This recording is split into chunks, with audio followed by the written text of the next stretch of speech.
आपका सवाल ये है कि ये जो पीरी मुरीदी है, क्या ये ठीक है, और मैं इसको क्या समझता हूँ, और क्या पीरी मुरीदी से जो पीर कहता है वो काम हो जाता है या नहीं होता? यही सवाल बनता है आपको।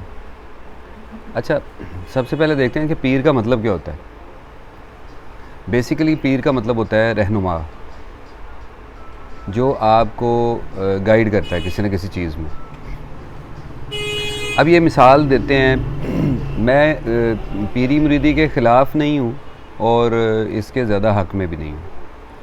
नॉर्मली अगर पीरी मुरीदी की बात की जाए तो ये जितने पीर हैं हज़रात, ये मिसाल देते हैं नबी सल्लल्लाहु अलैहि वसल्लम की, कि देखिए जी उन्होंने भी गारे हिरा में जाके ऐसे अलहदा से कुछ वज़ाइफ किए और उनके पीछे भी चलने वाले लोग थे जो फॉलोअर्स थे। ये उस टाइप की मिसाल देकर आपको, या किसी टीचर की मिसाल देंगे कि किसी उस्ताद के बगैर आप कुछ नहीं सीख सकते, तो यही काम पीर करता है कि आपको चीज़ें सिखाता है। अब यहाँ पे नुक्ता बड़ा ही बारीक है जो समझने वाला है। उस्ताद का काम किसी आका या मास्टर का नहीं होता। इसको लफ्ज़ मास्टर भी बोला जाता है ना उस्ताद को। उस्ताद लफ्ज़ मास्टर से कहीं ऊपर है। मास्टर का मतलब होता है कि जो मैंने आपको सिखाया वही आपने करना है, मतलब उसको कॉपी करना है। एक उस्ताद का काम होता है कि आपको कोई हुनर दे देना कि किसी भी नए हालात को मद्देनज़र रखते हुए आपने किस तरीके से काम करना है।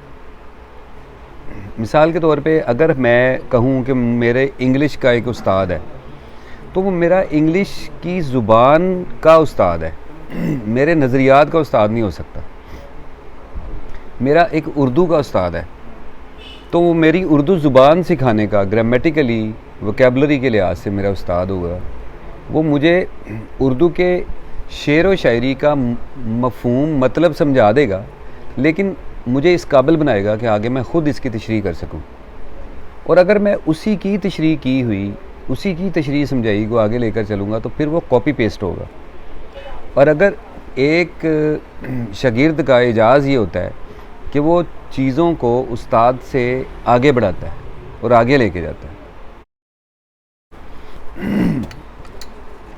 जो जो शागिर्द अपने उस्ताद से चीज़ों को आगे लेके जाएगा वही शागिर्द होगा। तो इसी तरह से जो पीर होते हैं वो नॉर्मली, इसको मैं दो कैटेगरी में डाल देता हूँ। एक वो पीर जो शख्सियत परस्ती और इमेज बिल्डिंग का शिकार होते हैं। ये भी एक बीमारी है माशरे में, इमेज बिल्डिंग। आप कई फ़िल्मी हीरोज़ में भी ये आप डिसऑर्डर देखेंगे कि वो अपने इमेज बिल्डिंग की खातिर, जैसे माइकल जैक्सन को इमेज बिल्डिंग की वो बीमारी थी, ठीक है, वो अपनी शख्सियत को इस कदर ऊपर लेके जाना चाह रहा था कि दुनिया में उसका कोई सानी ना हो। इसी तरह से बहुत से लीडर्स ऐसे होते हैं जो अपनी शख्सियत को आगे लेके जाने के लिए बहुत सारे ऐसे कदम उठा लेते हैं जो बड़े ख़तरे से भरपूर भी होते हैं। तो ये पीर फ़कीर ये अपनी इमेज बिल्डिंग करते हैं सबसे पहले, ये एक कैटेगरी है। वो अपने आप को ऊंची कुर्सी पे बिठाते हैं, दूसरों को नीचे, और वो ये शो कराते हैं कि वो अल्लाह के ख़ास मुकर्रब बंदे हैं, और बाकी जो मुरीद है ना वो नहीं है, वो उनके पीछे आएंगे और वो उनको लेके जाएगा आगे कहीं। और दूसरे जो हकीकी जिनको मैं पीर समझता हूँ वो शायद बड़े नापैद हैं और मुश्किल से मिलेंगे। वो यही होंगे कि आपको अगर ज़िंदगी गुजारने का तरीका बता रहे हैं तो वो ज़ाब्ता हयात से बताएंगे, कुरान पाक से लेंगे ना, तो वहाँ से लेके आपको गाइडेंस देंगे। तो मैं कहता हूँ कि दूसरी जो कैटेगरी है जो नापैद है ना, उसकी भी ख़ास ज़रूरत नहीं है, क्योंकि कुरान को पढ़ना और समझना इंसान मुसलमान ख़ुद पे ये एक फ़र्ज़ है, ये किसी से लेने की ज़रूरत नहीं है। इसकी कुरान पाक की लिंग्विस्टिकली, मतलब ज़ुबान के लिहाज से आप अरबी सीख लें किसी से, ये आपका उस्ताद हो सकता है कोई, लेकिन कुरान पाक को अपनी ज़िंदगी की ज़रूरियात, अपने माहौल, इर्द गिर्द का जो मरूज़ है उसके मुताबिक समझ कर अपनी ज़ात पे अप्लाई करना सबसे बेहतरीन काम है। कि अगर कुरान पाक में कोई हुक्म मिल रहा है तो डेफ़िनेटली आपने अपनी वो ज़रूरियात और आपके दरपेश जो मसाइल हैं और चैलेंजेस हैं उनको देख के आपने कुरान के मुताबिक कोई फ़ैसला करना है अपनी ज़िंदगी का। This is the best way.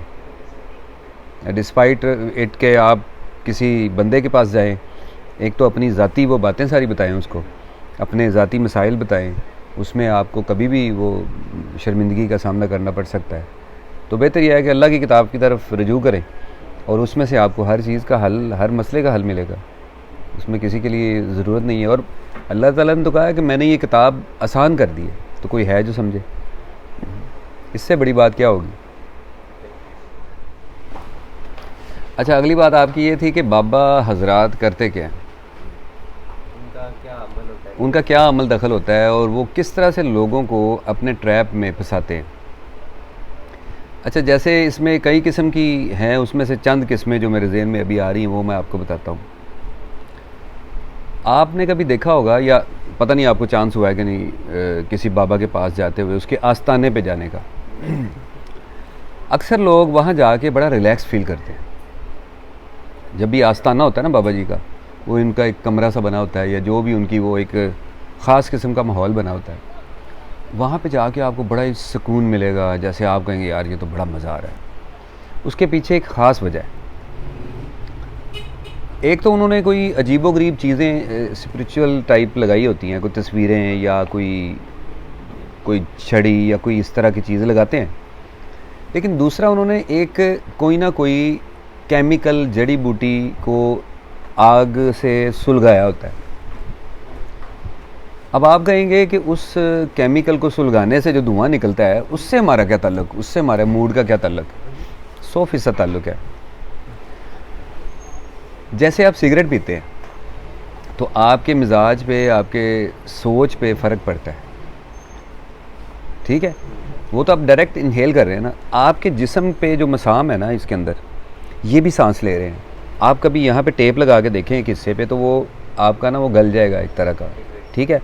इसका मतलब है कि उसको हवा नहीं मिल रही, अंदर से कुछ एग्जॉस्ट हुआ है, गीला यानी लिक्विड एग्जॉस्ट होता है, साथ में वो नमी भी होती है, तो इसी वजह से वो नमी रह के वो स्किन को ना बदल देता है। अच्छा, ये जो स्किन है ना आपकी, वो भी इनहेल करती है और एक्सहेल करती है, या इनहेल तो मतलब एक्सहेल करती है और इनहेल भी करती है।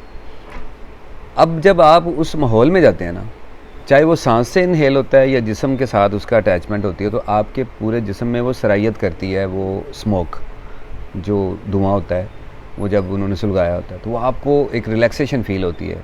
बेसिकली वो एक तरह का नशा टाइप समझ लें, आपके कुछ ना रिलैक्सेशन के लिए।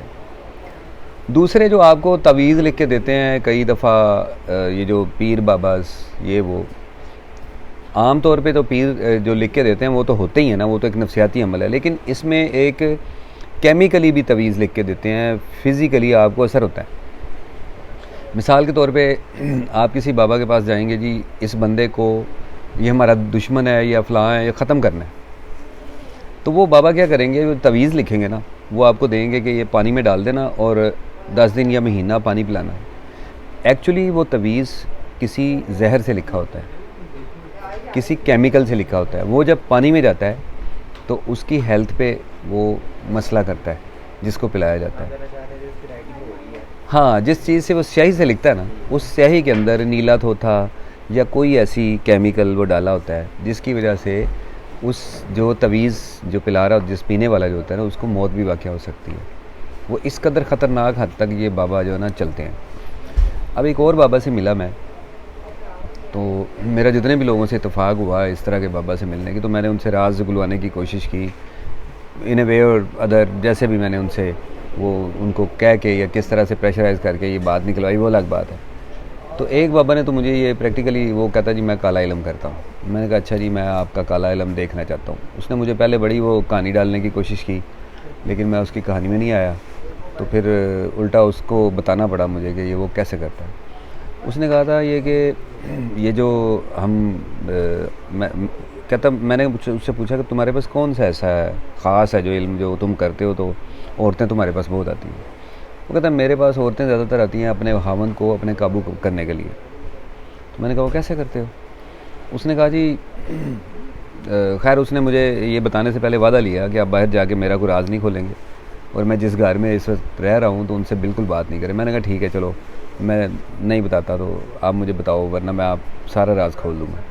तो उसने फिर मुझे बताया कि मैं करता ये हूँ कि जो जब औरत को बच्चा पैदा होता है तो जो 1.25 महीने बाद उसका वो मेंसेस का जो गंदा खून होता है ना, वो लेता हूँ कहीं से, हॉस्पिटल से या किसी भी ऐसी जगह से लेता हूँ। उसको लेके मैं जलाता हूँ तो उसकी बन जाती है खाक, पाउडर बन जाता है उस सेप्टिक ब्लड का। वो बड़ा इंतहाई जरासीमी वो ब्लड होता है। तो उसने कहा कि ये मैं इसका पाउडर बनाता हूँ, उसकी पुड़ियाँ बनाता हूँ, वो पुड़ी मैं देता हूँ अपने मरीद को, किसी औरत को, कि जाओ अपने खामन को पिला देना। 2-4 दिन पिलाती है, क्योंकि वो सेप्टिक होता है तो बीमार हो जाता है बंदा, उसका खामन जो है ना बीमार हो जाता है। अच्छा, जो उसके खामन में वो तेज़ी होती है ना लड़ाई झगड़े की, रोज़ घर आके लड़ना, ये करना वो करना, वो बीमार होने की वजह से काम काज छोड़ के एक 2-4 दिन रेस्ट पे आता है घर में। जब वो चारपाई पे आता है तो उसको मौका मिलता है बीवी को कि उसकी कोई खिदमत करे। अब वो 2-4 दिन उसकी खिदमत करती है, करीब होती है, तो वो उसके ज़हन में, शौहर के ज़हन में आता है कि ये तो बड़ी अच्छी है, ये तो मेरी बड़ी काम आई है, मेरी खिदमत की है इसने। अच्छा, ये बड़ा डेंजरस वे है किसी को कैप्चर करने का, लेकिन उसने मुझे ये राज बताया। तो ये राज आप समझ सकते हैं कि अगर डोज़ कम ज़्यादा हो जाए, क्योंकि ये बड़ी गलत बात, इस तरीके से वो जान भी ले सकता है किसी की। तो वो इन चीज़ों को वो ब्लैक मैजिक, काला जादू कहते हैं, कि इस तरह से गंदगी को आगे फैलाना, ये उसको काले जादू में लाते हैं। ये देखें, ये सारी सोशल ईवल्स हैं और मन गढ़ंत बातें हैं कि जिन के साथ कनेक्शन रखने के लिए अपने बच्चे को मारना, या बाल सफ़ेद होने तक जिनका कनेक्शन रहेगा आपके साथ, जो गंदगी में रहने पे जिन आपके साथ कनेक्टेड रहेंगे, ऐसा कहीं नहीं है। मतलब आप देखें कि कुरान पाक राह हिदायत है। हम जो भी बुनियादी तौर पर चीज़ें लेते हैं वो कुरान पाक से लेंगे। तो अल्लाह की किताब में ऐसी इस किस्म की कोई ऐसी बात नहीं लिखी। कुछ लोग इसे हदीस से भी कनेक्ट करते हैं। हदीस में अगर कहीं लिखा है तो उसको कुरान की कसौटी पे पूरा उतरना चाहिए फिर। मगर देखें, कुरान एक प्रूडेंटली डिस्क्राइब्ड बुक ऑफ अल्लाह है, मतलब उसमें हर लफ्ज़ में हिकमत है। अगर तो हदीस में जो भी चीज़ें लिखी हैं वो कुरान पाक की आयत से मुताबिकत रखती हैं, यानी उसके तहत उनको समझा जा सकता है। अगर कुरान बच्चे को मारने का कोई इशारा कहीं देता है या जिन रखने का कोई इशारा देता है, फिर तो इस तरह की चीज़ों में आप पढ़ें। कुरान तो इन चीज़ों से वैसे ही आपको रोकता है, मना करता है कि ऐसी बातें मत सोचें, इनका कोई एग्जिस्टेंस नहीं है, ये सेल्फ मेड हज़न है, हज़न खुद से बनाई चीज़ें हैं लोगों की। बट लोग इसको अपने डिज़ायर के लिए करते हैं, ना कि हाँ, अपनी डिज़ायर से हमेशा रोका है अल्लाह ताला ने। मतलब जो अपनी ख्वाहिशात के पीछे चलते हैं वो कभी भी नहीं उसको सपोर्ट किया अल्लाह ताला की ज़ात में। तो इस वजह से हमें वही काम करने चाहिए जो अल्लाह ताला की, जिसमें रज़ा हो। तो रज़ा वो कुरान से मिलेगी।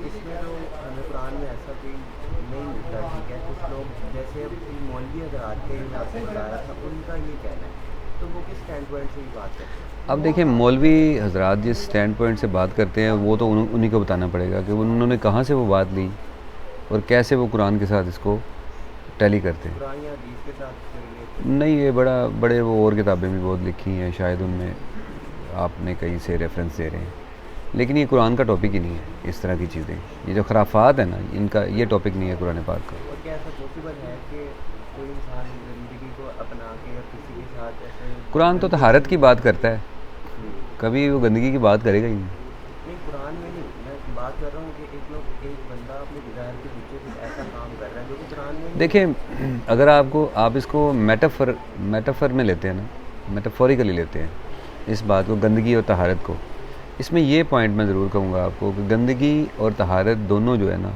एक जिस्मानी होती है और एक मेंटल भी होती है। मतलब जब आप मुआशरे में देखें, एक चोर जो होता है ना,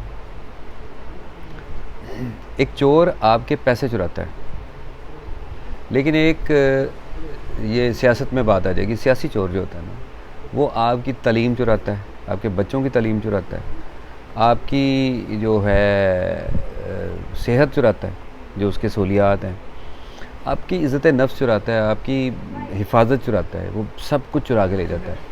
एक आम चोर और सियासी चोर में ये बहुत बड़ा फ़र्क है, इस बात को समझना चाहिए। ये तहारत और गंदगी की बात भी कुरान पाक में यही करप्शन के हवाले से की गई है, तो उसको हमें समझना चाहिए, बड़ा ज़रूरी है।